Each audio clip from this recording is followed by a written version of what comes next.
పక్కనే చూడండి 4వ తిథి వస్తుంది చవితి. చవితి వచ్చేటప్పటికి పావుతో అనుబంధం. పావు అనేటప్పటికీ కేవలం విషక్రిమి అని మీరు అనుకోకండి. సనాతన ధర్మంలో పావుతో 3 రకాలైన అనుబంధాలు ఉంటాయి. ఒకటి, మనకి ఆహారం ఎక్కడ దొరుకుతుందో, మన శరీరము పోషింపబడడానికి కావలసిన పదార్థం ఎక్కడ నుంచి వస్తుందో అక్కడే పాము కూడా నివాసం చేస్తుంది. మనకి కావలసిన ఆహారం భూమిలో నుంచి వస్తుంది.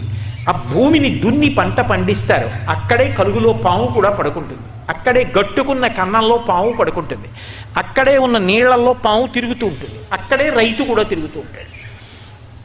అలాగే రెండవది, ఆ పాము సమస్త దేవతలకు కూడా ఆభరణ విశేషం. అసలు దేవతలకి ఆభరణం కానటువంటి పాము లేదు. నాగయజ్ఞోపవీతధారిణం అని దేవతలు